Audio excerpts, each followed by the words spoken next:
ময়মনসিংহে দুর্বৃত্তদের দেয়া আগুনে বাসের সাথে পড়ল চালক জুলহাসের নতুন সংসার। দিশেহারা পরিবার। কার্যক্রম নিষিদ্ধ আওয়ামী লীগের কাণ্ড, ধারণা পুলিশের। দিল্লি থেকে সন্ত্রাসী কার্যক্রম চালিয়ে টিকে থাকতে চান শেখ হাসিনা, বললেন মির্জা ফখরুল। দেশি বিদেশি কোনো শক্তি নির্বাচন বানচাল করতে পারবে না, বললেন প্রেস সচিব। শাহজালাল বিশ্ববিদ্যালয়ে ছাত্র সংসদ নির্বাচন নিয়ে অনিশ্চয়তা।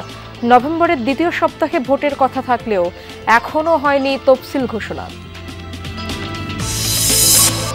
চুয়াডাঙ্গায় স্বামীর চিকিৎসা খরচ জোগাতে নবজাতককে বিক্রির অভিযোগ নিয়ে আলোড়ন।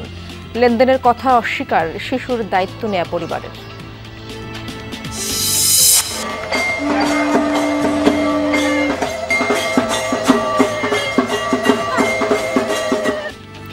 রাখের উপবাস ঘিরে লোকনাথ আশ্রমে ভিন্ন আবহ। নানা আচার আয়োজনে কার্তিক ব্রত পালন করছেন ভক্ত অনুসারীরা। সংসারের সুখ শান্তির জন্য এখানে আসা হয়েছে এবং সবার মঙ্গল কামনার জন্য। ভগবান সবাইকে মঙ্গল করুক। মনে প্রাণে বিশ্বাস করি, যেগুলো মানত করি সেগুলো পাওয়া যায়।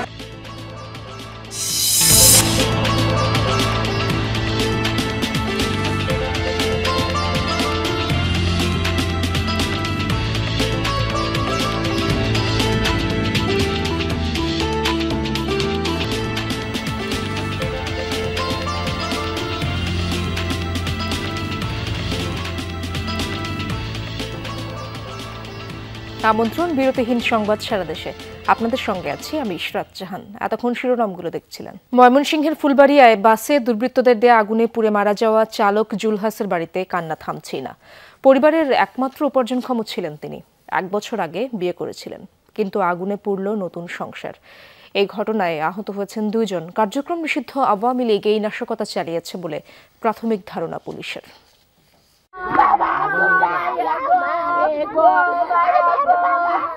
জুলহাসের বাড়ি উপজেলার ভালুকজান এলাকায়। পরিবারের একমাত্র উপার্জনক্ষম ব্যক্তি ছিলেন তিনি। ঘরে মা, বোন, স্ত্রীর আহার জোগানোর দায়িত্ব তারই ছিল। 1 বছর হয় বিয়ে করেছেন। আগুন বিধবা করল স্ত্রী জাকিয়া আক্তারকে। পরের গাড়ি চালাইতো, যদি গাড়ি কোনো ক্ষয়ক্ষতি হয়ে যায়, এমনিকে আমার ভাইয়া আইসেন না, কোন শত্রু গো আমার ভাইয়ের সেদিন করে পুইরা মারল। আমার জামাই একলাই কামাই করে সংসার চালাইতো, আমার জামাই তো দুটি সিসিটিভি ক্যামেরার ফুটেজ বিশ্লেষণ করে দেখা যায়, রাস্তার পাশে দাঁড়িয়ে থাকা বাসটির সামনে হেঁটে আসে 3 জন। বাসের চতুর্দিকে জানালা দিয়ে প্রথমে দাহ্য পদার্থ ছিটায়, পরে আগুন ধরিয়ে পালিয়ে যায় তারা। দাউ দাউ করে জ্বলে ওঠা আগুন মুহূর্তে ছড়িয়ে পড়ে বাসে। ঘুমন্ত অবস্থায় পুড়ে মারা যায় চালক জুলহাস। গুরুতর আহত হয় ভোরের অপেক্ষায় বাসে বসে থাকা যাত্রী, মা ও ছেলে।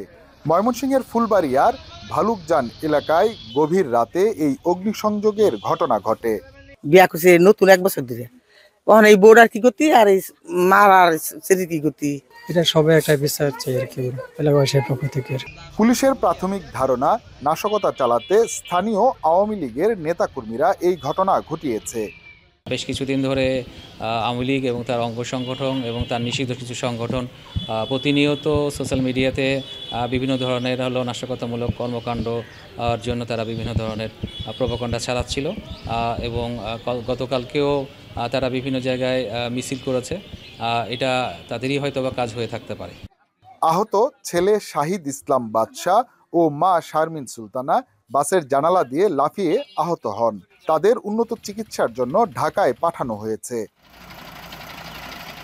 হুসাইন শাহিদ, যমুনা নিউজ, ময়মনসিংহ। শেখ হাসিনা ভারতে বসে গাড়ি পোড়ানো ও হরতালের ডাক দিয়ে দেশে অস্থিতিশীলতা তৈরির ষড়যন্ত্র করছে। দেশবিরোধী চক্রান্তের অভিযোগে তাকে আর দেশে ফিরতে দেওয়া হবে না বলে হুঁশিয়ারি দিয়েছেন বিএনপি মহাসচিব মির্জা ফখরুল ইসলাম আলমগীর। দুপুরে ঠাকুরগাঁওয়ের সদর উপজেলার বড়গাঁও ইউনিয়নের লক্ষ্মীরহাট উচ্চ বিদ্যালয় মাঠে মতবিনিময় সভায় অংশ নেন তিনি। এ সময় বিএনপি মহাসচিব বলেন, শেখ হাসিনা একজন সন্ত্রাসী। তিনি অস্থিতিশীলতা তৈরি করে আবারও দেশে ফিরতে চান। সাহস থাকলে দেশে ফিরে রাজনীতি করার আহ্বান জানান মির্জা ফখরুল। মানুষ আওয়ামী লীগকে আর ক্ষমা করবে না বলেও মন্তব্য করেন তিনি। বলেন, এদেশে জামায়াতের ভোট নেই, তাই পিআর ও অন্যান্য দাবি তুলে নির্বাচন পিছিয়ে দেওয়ার ষড়যন্ত্র করছে তারা। পরে রোড যুব সংসদ মাঠে শহীদ জিয়া ফুটবল টুর্নামেন্টের ফাইনাল খেলা উদ্বোধন এবং মোহাম্মদপুর ইউনিয়নের গিলাবাড়ি ফেসরাডাঙ্গি বাজারে পৃথক মতবিনিময় সভা করেন।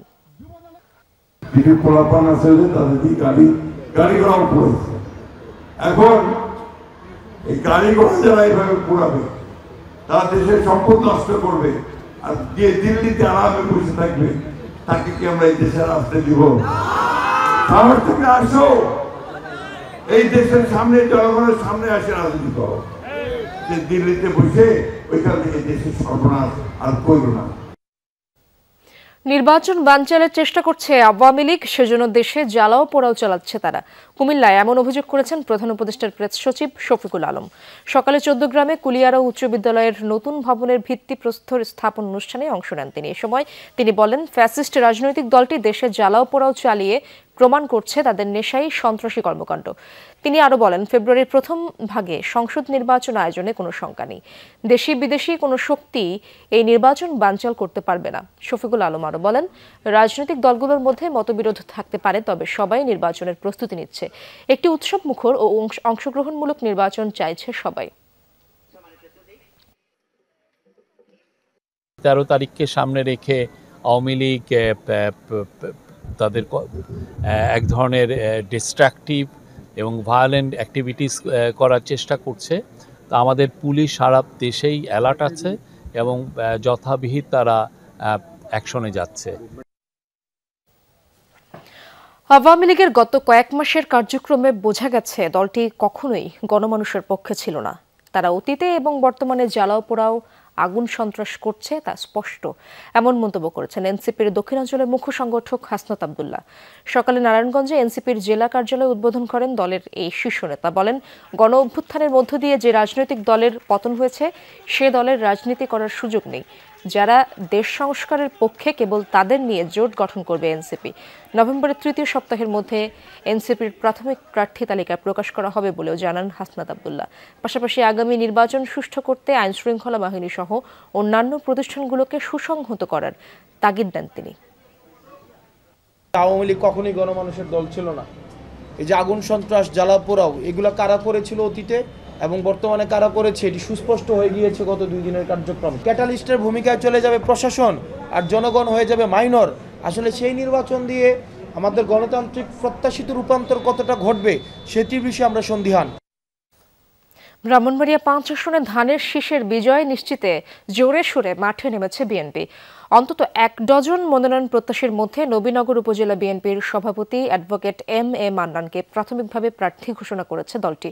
এতে সন্তুষ্টির কথা জানিয়েছেন তৃণমূলের নেতাকর্মীরা। বলছেন, দল মনোনীত প্রার্থীকে বিজয়ী করতে ঐক্যবদ্ধভাবে কাজ করবেন সবাই।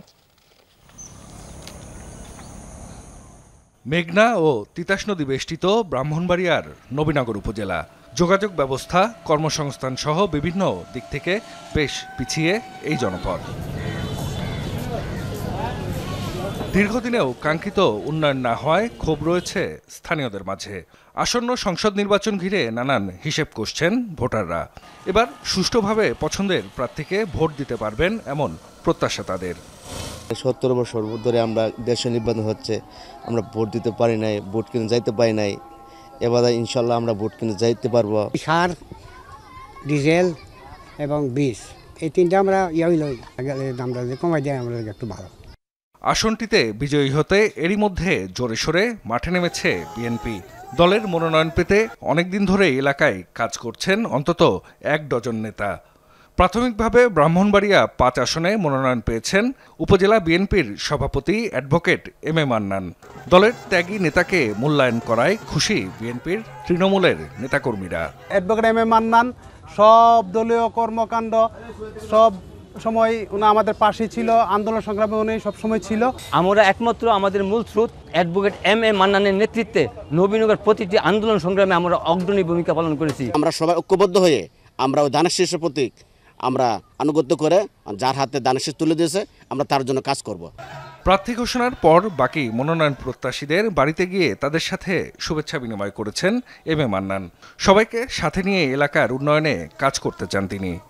আমরা এই সকল অঙ্গ সংগঠনকে নিয়েই আমরা বিগত দিনে আন্দোলন সংগ্রাম যেভাবে করেছি আগামী দিনেও এই ফেব্রুয়ারি মাসে যে নির্বাচন হবে সেই নির্বাচন আমরা মোকাবেলা করব। নবীনগরের সর্বস্তরের জনসাধারণের একটি আকাঙ্ক্ষা বিএনপিতে এমপি নির্বাচিত হতে পারে, তাহলে নবীনগরের অবহেলিত নবীনগরের আগামী দিনের উন্নয়ন সাধিত হবে। ব্রাহ্মণবাড়িয়ার ৬টি আসনের মধ্যে ৪টিতে প্রাথমিক মনোনয়ন ঘোষণা করেছে বিএনপি। ধানের শীষের বিজয় নিশ্চিত করতে জোরদার করা হয়েছে সাংগঠনিক তৎপরতা। জেলা বিএনপির পক্ষ থেকে তাদের সাথে আমাদের সার্বক্ষণিক যোগাযোগ আছে। তারা আমাদের সময় সময় আমাদের কাছ থেকে পরামর্শ নিচ্ছে, আমরা পরামর্শ দিচ্ছি। তাদের সার্বিক সহযোগিতা করার জন্য আমরা সবসময় যোগাযোগ রাখছি। ব্রাহ্মণবাড়িয়া ৫ আসনে মোট ভোটার প্রায় ৪,৭০,০০০।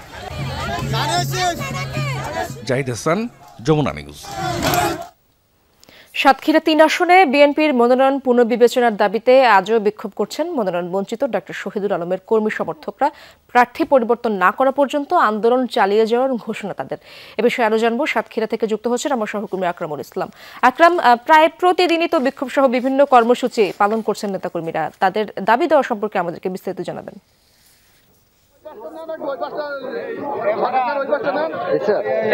বিএনপির যে দলীয় মনোনয়ন সেটি ঘোষণার পর থেকেই উত্তাল হয়ে উঠেছে সাতক্ষীরা ৩ আসনে। আসনটিতে বিএনপি থেকে দলীয় মনোনয়ন দেওয়া হয়েছে কাজী আলাউদ্দিনকে এবং এখানকার বিএনপির নেতাকর্মী এবং সাধারণ মানুষের যে দাবি যে এখানকার মনোনয়ন দিতে হবে ডাক্তার শহীদুল আলমকে, এবং মনোনয়ন ঘোষণার পর থেকেই লাগাতার বিক্ষোভ চালিয়ে যাচ্ছেন এ অঞ্চলের যারা সাধারণ ভোটার রয়েছেন তারা এবং বিএনপির যারা নেতাকর্মী রয়েছেন তারা।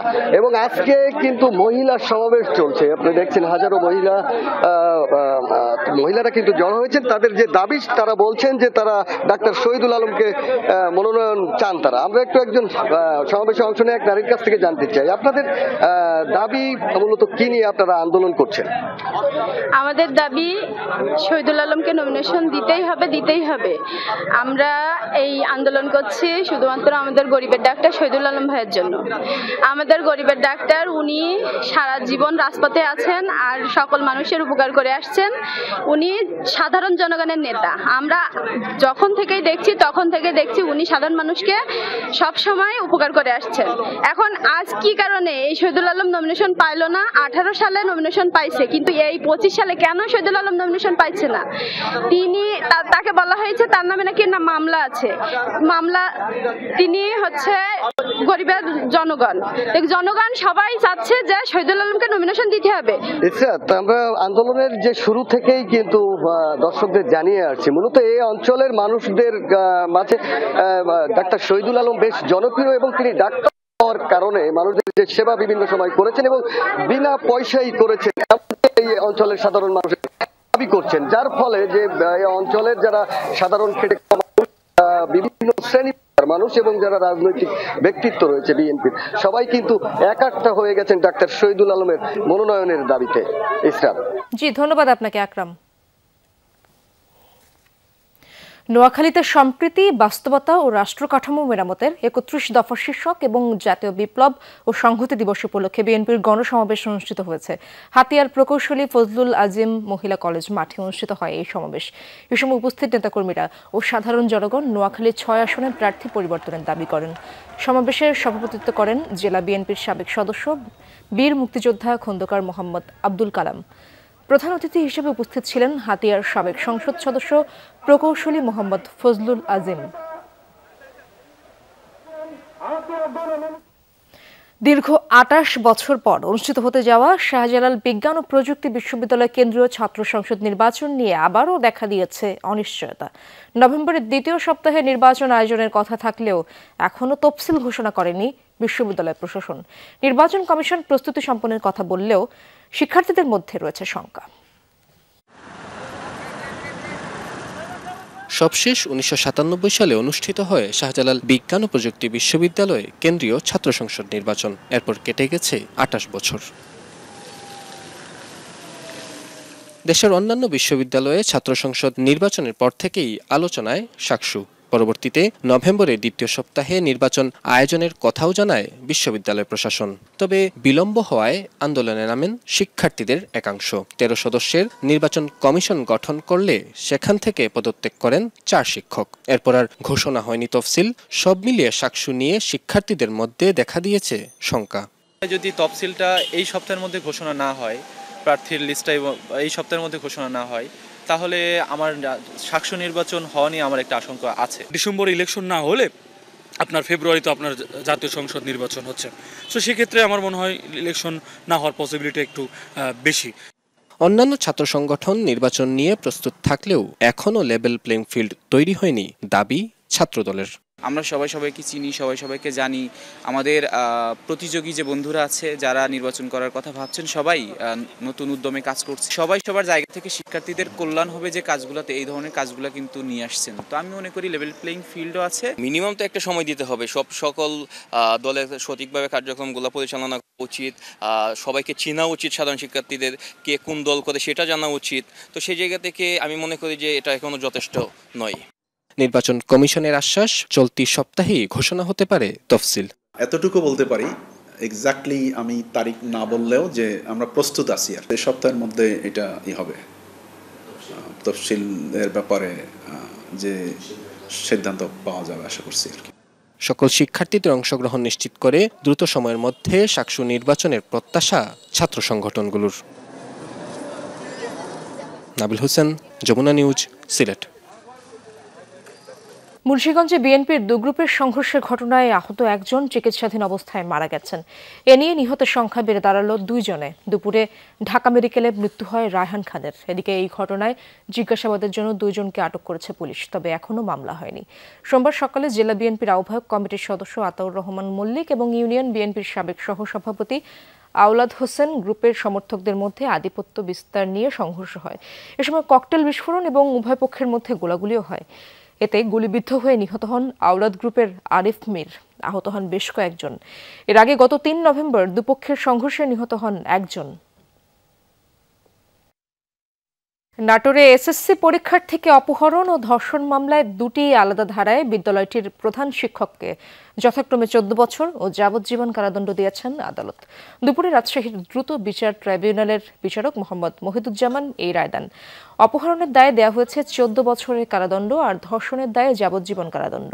মামলায় বলা হয় 2022 সালের 1 অক্টোবর ওই শিক্ষার্থীকে অপহরণ করে বিশ্ববিদ্যালয়টির প্রধান শিক্ষক ফিরোজ আহমেদ।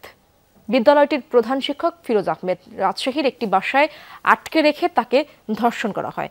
এই ঘটনায় ফিরোজ সহ 3 জনের নাম উল্লেখ করে মামলা করে ভুক্তভোগী পরিবার। পরে পুলিশ অভিযান চালিয়ে মেয়েটিকে উদ্ধার করলেও পালিয়ে যায় ফিরোজ।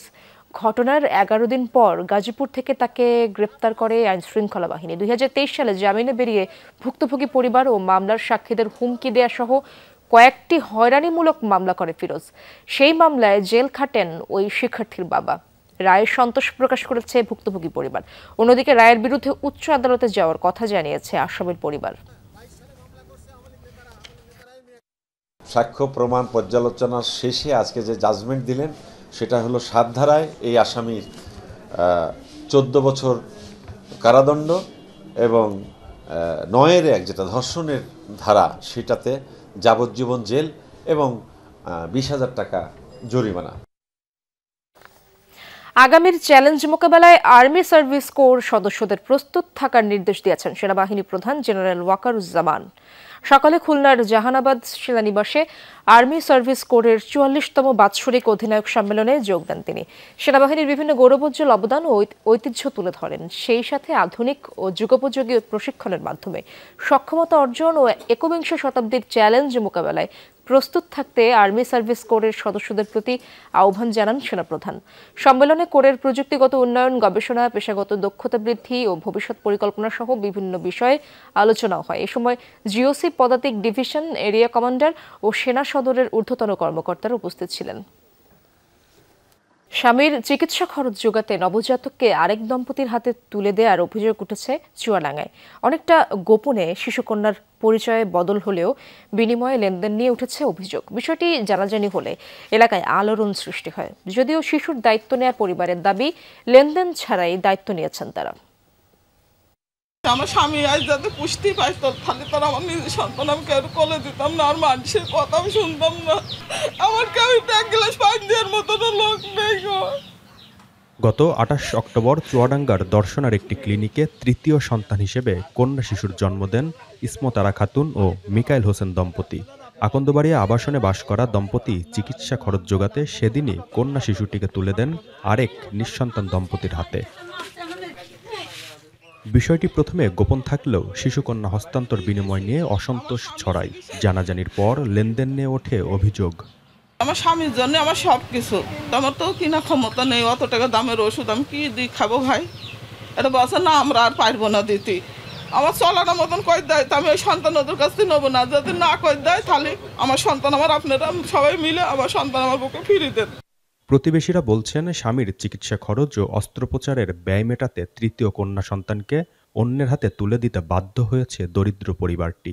ইসমাতার স্বামী খুব অসুস্থ, মনে কাছে বাচ্চাটা সিজার করতে পারেননি দেখে মানুষকে দিয়ে দিয়েছে, অসুস্থ বলে সে বাচ্চা বেশি দিয়েছে। পরবর্তীতে যেন এই ধরনের ঘটনা আমরা না ঘটে সেই দিকে আমরা সবাই যদি সমাজের সচেতন মহল যদি সচেতন আমরা যদি একসাথে কাজ করি, আশা করি এই জায়গা থেকে আমরা বেরিয়ে আসতে পারবো।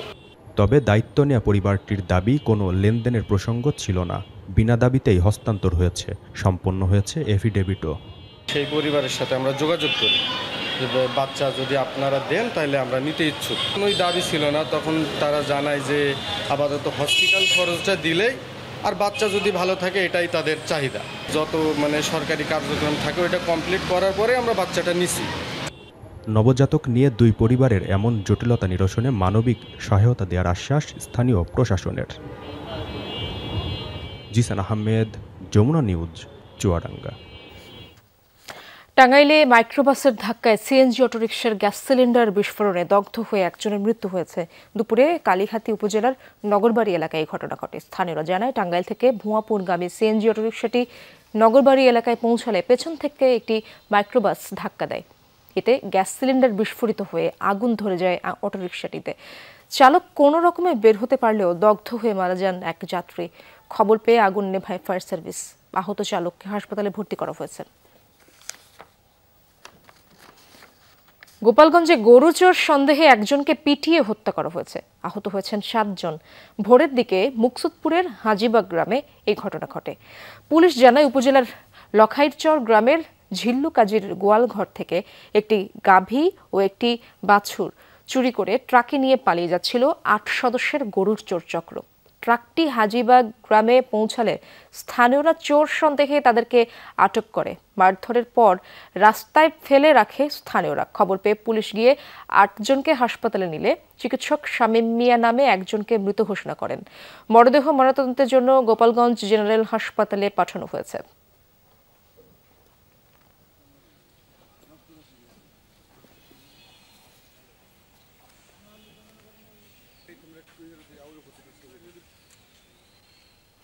অন্যের বাঁশবাগানে ঝুপড়ি বানিয়ে মানবেতর জীবনযাপন করছেন মেহেরপুরের এক বৃদ্ধা।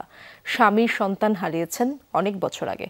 মায়ের স্নেহে পালন করা ভাইদের সংসারে ঠাঁই হয়নি। অভিমানে বাবার ভিটা ত্যাগ করেছেন। কাজ করার শক্তি অবশিষ্ট নেই আর। এখন প্রতিবেশীদের দানে 2 বেলা খাবারও জুটছে না। বাঁশের বেড়ার ছোট্ট এক ঝুপড়ি, রোদ বৃষ্টি নিত্য সঙ্গী। আনন্দবাস গ্রামের এই ঘরে নিরানন্দেই জীবনের 16 বছর পার করেছেন মেঘলি খাতুন। 68 বছরের জীবন যেন দুঃখের গল্পে গাথা। স্বামী সন্তান হারিয়ে ঠাঁই নিয়েছিলেন বাবার ঘরে। অভাবের সংসারে পেটের খোরাক জোগাতে কাজ করেছেন অন্যের বাড়িতে। সন্তানের মতো মানুষ করেছেন 6 ভাইকে। অথচ তাদের সংসারে জায়গা হয়নি মেঘলি খাতুনের। অভিমানে বাবার ভিটা ছেড়ে ঠাঁই নিয়েছেন পরের বাঁশবাগানে। মনে করলাম 6টা ভাইয়ের বোন আমি একলা, তা ভাইরা কেন আমাকে ফেল দেবে? ভাইরা ফেলি ছাড়া একদম মাটির সাথে মিশিয়ে দিয়েছে। আমি আর পৃথিবীতে নেই, কবে মরবো তার আগেই মেরে দিয়েছে। তা আমি এই বলি এখন এই বাস করছি। 16 বছর এসে এখানেও খাইতেছি নৌকার বাড়ি বাড়ি। তা আমি অত পয়সা চিনতাম না। বয়স বাড়ার সাথে হারিয়েছেন কর্মশক্তি। শরীরে বাসা বেঁধেছে অসুখ। প্রতিবেশীদের সহায়তায় খেয়ে না খেয়ে কাটছে দিন। ভাইয়েরা বলছেন নিজেদের অভাব অনটনই পিছু ছাড়ে না। ভাই হচ্ছে 6টা, একটা মারা গেছে, 5টা আছে। আর এই বোন 2টো, একটা ভারত চলে গেছে আর একটা বাড়িতে আছে। বলছে আমার বাপের কিছু ছিল না, আমার ভাইরা সব কিনে বাস করছে। এখানে বাস করতে হবে বলেন, আমরা গরিব, চলতে পারিনি। বোনকে তো ভাত মাত্র দিতে পারিনি। প্রতিবেশীরা চান জীবনের শেষ সময়ে অসহায় এই নারীর সাহায্যে এগিয়ে আসুক সমাজের বিত্তবানরা। মেয়েগুলির কেউ নেই, মেয়েগুলির খুব কষ্ট, চলাফেরা করে, ও জাতি দেয় তাই খায় বেড়াই, ওর তো কিছু নেই, কেউ নেই তাকে দেখবো কে, ভাইরা তো কেউ দেখে না। তরকারি বাজারে গেল হয়তো কিনতে না পাইলে একজন একটা বেগুন দিল, একটা আলু দিল, কি একটা মাছ দিল, সেইটাই রেডি খাইলো। মেঘলি খাতুনের ঘর মেরামত সহ সব ধরনের সহযোগিতার আশ্বাস দিয়েছেন জনপ্রতিনিধি ও স্থানীয় প্রশাসন। আমরা ওনাকে যে সুবিধাটা দেবো সেটা যাতে ওনার হস্তগত হয়, ওনার কাছে পৌঁছায়, তার জন্য আমি খোঁজ খবর রাখবো আমার পক্ষ থেকে। উপজেলা সমাজসেবা কর্মকর্তার দপ্তর থেকে প্রযোজ্য যে সকল সুযোগ সুবিধা তার জন্য সরকার দিয়েছে সেগুলো আমরা ইনশাল্লাহ ভবিষ্যতে তাকে বিবেচনা করব। উপজেলা প্রশাসনের পক্ষ থেকে টিনের ব্যবস্থা করছি এবং একই সাথে ঘর মেরামত করে দেওয়ারও ব্যবস্থা নিচ্ছি। মেঘলি খাতুন স্বামীকে হারিয়েছেন 50 বছর আগে। একমাত্র মেয়েও মারা গেছে 30 বছর হলো। মারা গেছে এক ভাইও। এছাড়া একমাত্র বোন বহু বছর আগেই পাড়ি জমিয়েছেন প্রতিবেশী দেশে। সাবরিনা লিজা, যমুনা নিউজ। ধূপের ধোঁয়া যতদূর পর্যন্ত ছড়িয়ে পড়ে ততদূর পর্যন্ত রোগ শোক থেকে মুক্তি মেলে, এমন বিশ্বাস থেকে ব্রত পালন করে আসছেন লোকনাথ ভক্তরা। এটি পরিচিত রাখের উপবাস বা কার্তিক ব্রত নামে। 150 বছর ধরে ঐতিহ্যবাহী এটি আয়োজিত হচ্ছে লোকনাথ ব্রহ্মচারী আশ্রমে। প্রতি বছর কার্তিক মাসের 15 থেকে 30 তারিখ পর্যন্ত প্রতি শনি ও মঙ্গলবার এই ব্রত অনুষ্ঠিত হয়। নারায়ণগঞ্জের বারোদি গ্রামের এই আয়োজন নিয়ে বিস্তারিত জানাচ্ছেন শাকিল হাসান, ছবি তুলেছেন লুৎফর রহমান ও রাকিবুল ইসলাম। অন্ধকার দূর করে প্রদীপের আলো। ঘি ঢেলে চলতে বসিয়ে শেষ মুহূর্তের প্রস্তুতি ভক্তদের। কলার খোলে সাজিয়ে নিচ্ছেন সারিবদ্ধভাবে, সঙ্গে ধূপদানি। প্রার্থনার সরঞ্জাম নিয়ে লোকনাথ ব্রহ্মচারীর আসন মন্দির ঘিরে চারপাশে সারিবদ্ধভাবে বসেন ভক্তরা। মনোবাসনা পূরণে কায় মনোবাক্যে প্রার্থনার এ আয়োজনই কার্তিক ব্রত। এই আচারটি রাখের উপবাস নামেও পরিচিত।